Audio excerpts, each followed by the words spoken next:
Welcome. Thank you for watching our Philips webinar for Breast Awareness Month. Breast cancer is the leading cause of death in women under 65 in New Zealand. 1 in 8 women will develop breast cancer. But if it's detected early and treated, it's imminently survivable. Mammography is the gold standard for breast cancer detection, but ultrasound is becoming an increasingly important critical tool.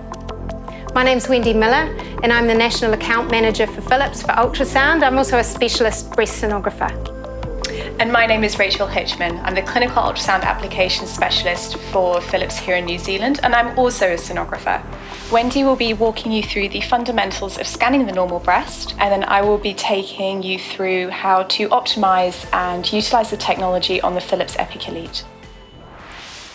So I'll start by taking a full clinical history from the patient and palpating any masses or areas of concern, checking for any skin redness or dimpling. There's lots of reasons why people will come for a breast ultrasound as a follow-up from surgery, a lesion seen on mammogram, a family history of breast cancer, pain, pregnancy or breastfeeding.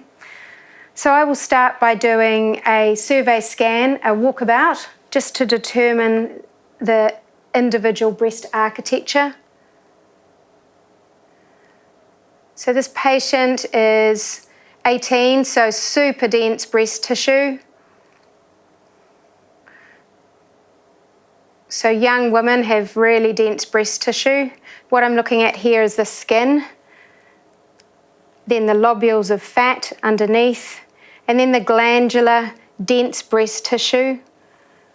You can see these islands of normal breast parenchyma rising up to the surface. This is often where people will feel what people will feel as a lump. And then penetrating right through the dense tissue, we can see the chest wall, pec muscle, pectoralis muscle. You can see the ribs, and the lungs posteriorly. So in transverse, I'll do my walkabout, scanning through.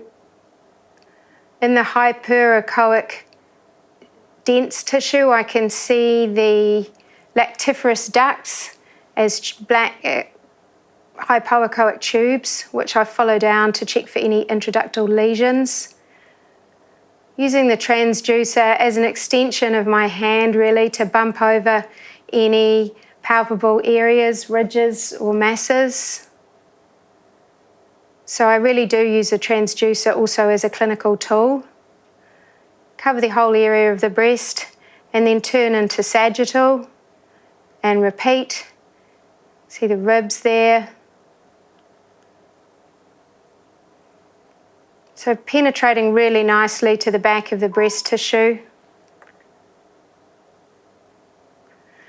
And retroareola is a difficult area to insunnate. So I normally come from underneath and angle up to look at the ducts, again following them down. And come right over to the axillary tail.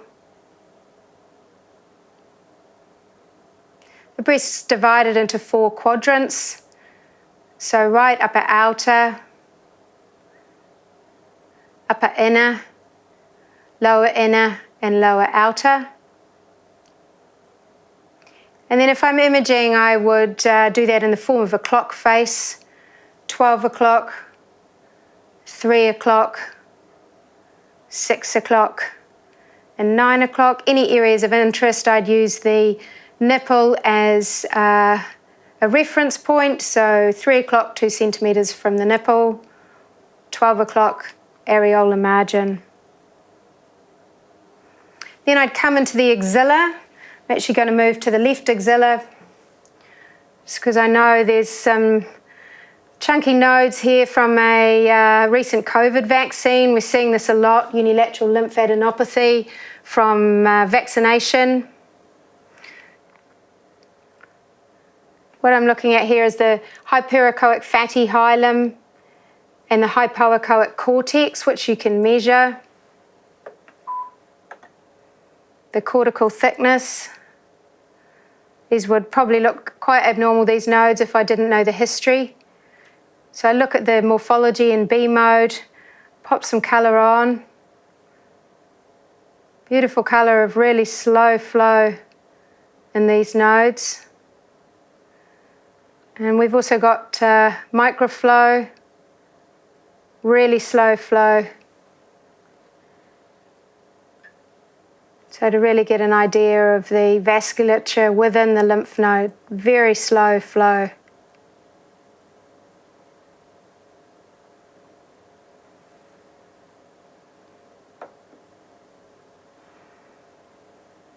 That's really good, thank you. In any ultrasound examination, it's super important that we try and utilise the highest frequency transducer possible, but not to compromise on the penetration capabilities.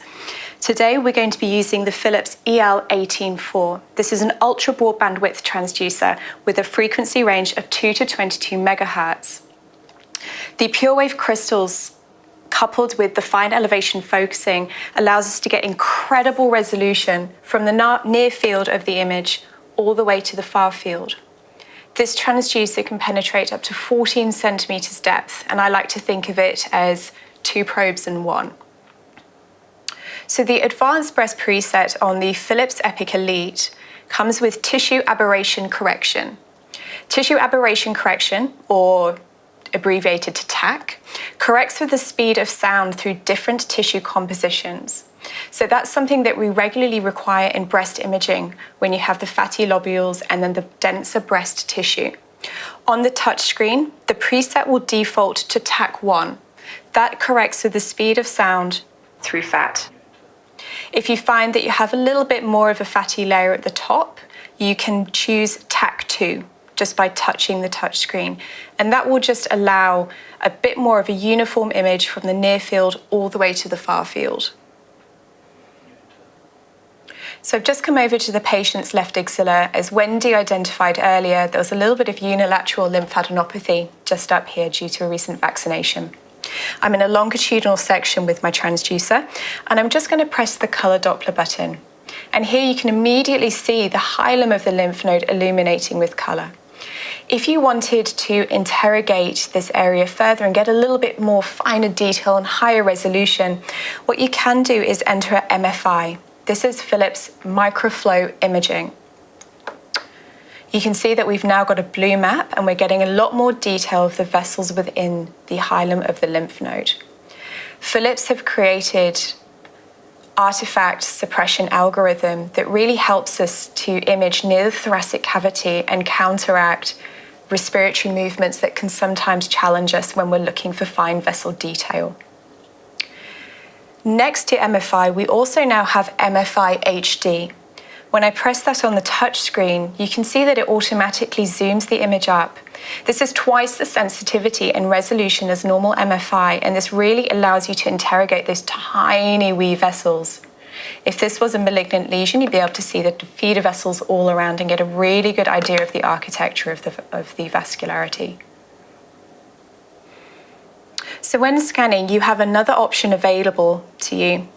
On the touchscreen here, you've got Max View. So when you select Max View, this utilizes the entire 24 inches of this HD monitor.